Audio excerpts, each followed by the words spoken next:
Welcome to Music Fundamentals. I'm sorry I'm not going to be here to do this live.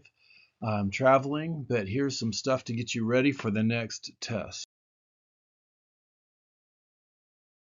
Now we're going to talk about how to build the scale do, re, mi, fa, sol, la, ti, do and put it on this keyboard, and to show you the connection of how the major scale is built, what makes it different. We start off with do, re, mi, fa, sol, la, ti, do, ti, la, so, fa, mi, re, do. You notice they're just on the white notes there. And that's because this group of white notes work great for the relationship between these notes within the scale. And we're going to talk about what is the difference between these notes. And we're going to talk about whole steps and half steps. And that's how we're going to tell what makes this relationship, that this be a scale that's different from any other, the major scale versus others. So a whole step is when you have go from one key to the next, but there's one key in between. A half step doesn't have a key. Look at the whole step. There you see there's a note in between those two. You look at the half step, they're just right next to each other. And that works whether it's a black key to a white key, a black key skipping over a white key. The whole step is when there's a key in between. A half step is when there's not, and they're just right next to each other. So if we look over here to this scale, starting on the note, we see that the relationship will go like this. Do, re, mi, fa, sol, la, ti, do. Between do and re, there's a whole step. Between re and mi, there's a whole step. Between mi and fa, there's a half step. Between fa and so, there's a whole step. So and la, whole step. La and ti, whole step. Ti and do, half step. You'll need to be able to remember this. Write do, re, mi, fa, sol, la, ti, do on your paper. Then the W, W, H, W, W, W, H. Whole step, half step, whole step, half step. You'll need to be able to recreate that for the test. Also, be able to draw these lines. If you start do, and do can be on any of these keys, as long as you follow this relationship, you'll have the right scale. So if we look up there at the keyboard now, between do and re, there's a whole step. See, it skips over that black key. Between re and mi, there's also a whole step. It skips over the black key. Between mi and fa, there's a half step. There's not anything in between, just two keys adjacent. Then from fa and sol, we have whole step, jumping over that black key. From so to la, a whole step. From la to ti, a whole step, jumping over the key. And then that brings us back to do, a half step. Whole step, half step. Whole step, half step. That's a major scale. That's how it's built.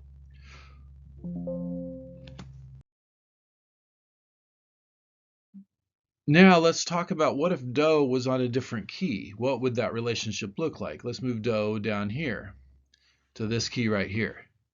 Now the relationships are the same. Whole step, half step, whole step, half step. So what's that going to look like if we start here on this do? Well, there's a whole step. And so we have re being that note. Then another whole step, we'll skip over a key and we'll go to that black key up there. So mi is going to be that note.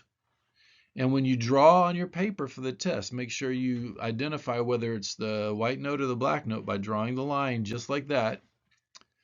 And then from mi to fa, there's a half step. So they're just right next to each other, the black key down to the white key. Okay, now we're going to go whole step to so, whole step to la, whole step, and see it's going to skip over that key to the next one. So ti is up there, then half step for do. Whole step, half step, whole step, half step. And let's try it. Have your paper out, get a keyboard, print out the printout. I've sent you an email that has the keyboards on it to practice. So I'd like for you to practice this and get out your keyboard. Maybe stop this here and get your keyboard before you go on. And so if we move do to this note here, and let's see if we can rebuild it. See if you can pause this and then work on your own scale to do your whole steps and half steps. and see if you can draw the lines correctly as we do this. Okay, continuing on. There's the whole step to re. Hopefully you've done that. Hopefully you've got that. Then we're going to do another whole step to mi, and it's this one. And then we're going to have a half step. It's going to go up there. And make sure you draw the line up to that key so I can clearly see that you recognize the pattern of the major scale, whole step, half step, and draw the line correctly to the key. Then we're going to do another whole step for so, whole step for la, whole step for ti, then half step to do.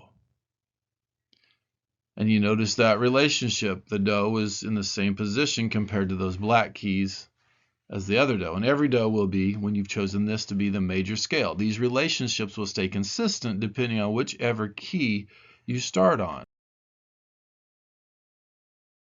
All right, let's do one more. Let's start here. Let's have our do be this key. And we'll do the same thing and pause the video and then see if you can do it on your own. Write the do, re, mi's on your keyboard that you've printed out. And then draw the arrows, whole step, half step, whole step, half step up there. And let's see how you did. So pause it. Now do that. Now that you're back, let's go ahead and look. So go to whole step. There's re. Whole step. Mi, it's going to be up there. Make sure to draw the line all the way to the key so I can tell which one you're intending. Then there's a half step right there. Then we're going to do a whole step for so, whole step for la, it's up there, whole step for ti, that's there, and then half step back to do. Whole step, half step, whole step, half step. And this is how you create a scale. And we'll talk more about what this means in a later lesson. But for right now, I want you to be able to create a scale. If we put do on any of the notes, if we start on a black note, you'd still be able to create a scale. And I want you to have that ability with your whole steps and half steps. So for the test, be able to do this. And for the test, I want you to be able to write do, re, mi, fa, sol, la, ti, do with the W, W, H, W, W, W, H. So I can see clearly that you can tell where the whole steps and half steps fit, and then how they work on the keyboard. Let's remember the scale. It's an organized pattern of ascending and descending pitches, as we've been talking about. And we've been talking about it in the context of do, re, mi. But when we look at the keyboard, as we see do, re, mi, that can move to any of the keys. It shifts around depending on the song and where it starts.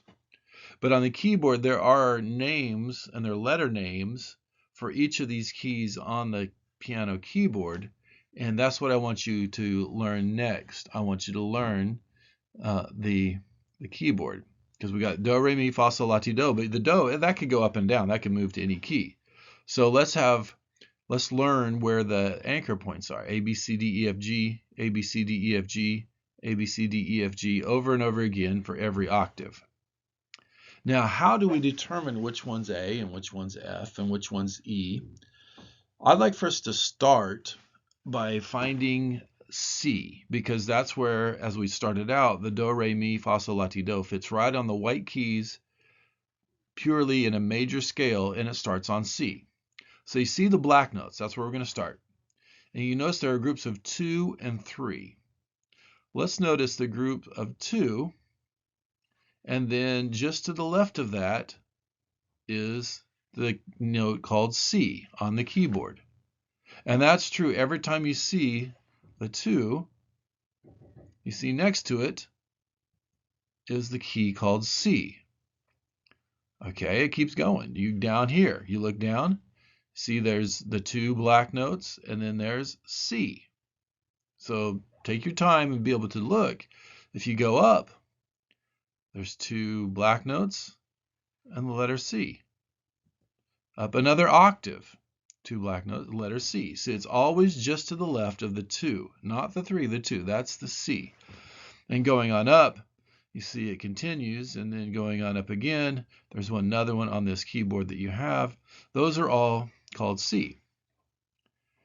And to find them, you have to know there's A, B, C, D, E, F, G. So you go up or down. So you strike the C, D, E, F, G.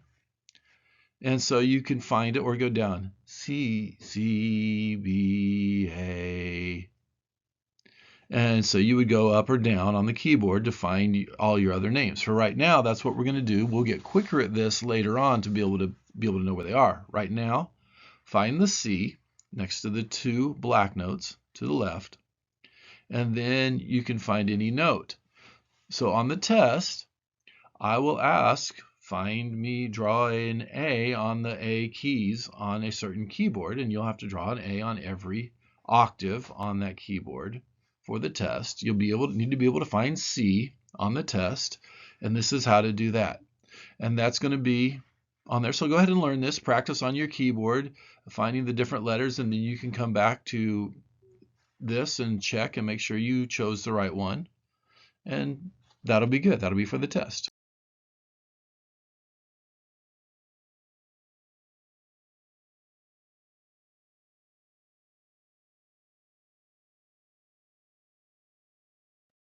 Now this bit of a test is review. I'm going to go over it kind of quickly. You still need to know a half note, a quarter note, an eighth note, and a 16th note. You need to know their rests. And we're going to start actually with the whole note. We haven't talked much about that.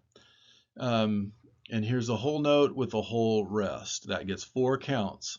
And then the whole note gets 2 half notes. The half note gets 2 counts. And that's the half rest.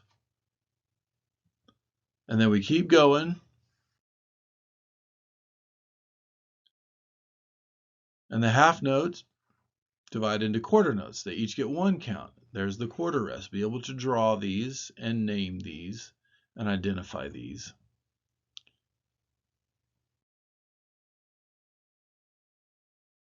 And the quarter note breaks up into eighth notes. And there's the eighth rest. Be able to identify these and draw these, as well as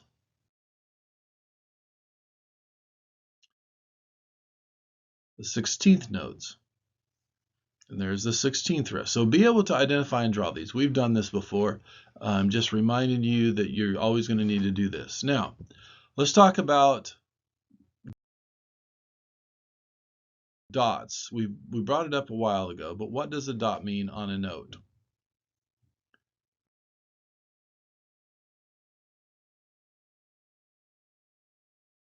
Here we go. Dotted to have 4 notes, but you have a dot on a whole note. You add half of it more, so you get 6 counts. So that equals 3 half notes. A whole note is 2 half notes, but a dotted whole note is 3 half notes. So now moving on, what if we put a dot on the half note? It gets 3 counts. And you need to know this. A dotted half note gets 3 counts. I might ask on a test, how many counts does a dotted half note get? How many counts does a dotted whole note get? It gets 3 quarter notes, 3 counts. So now what if we put a dot on the quarter note? It gets 3 eighth notes. And here we go, 3 eighth notes. And so every time you put a dot, you get that length of time plus half more. And going one more time, we're just going to do it with what does a dotted eighth note get? You get 3 16th notes. And you see again the rest, you just add a dot for the rest as well. And you get 3 16th notes. And so on and so forth. We're not going to go any further with the dots.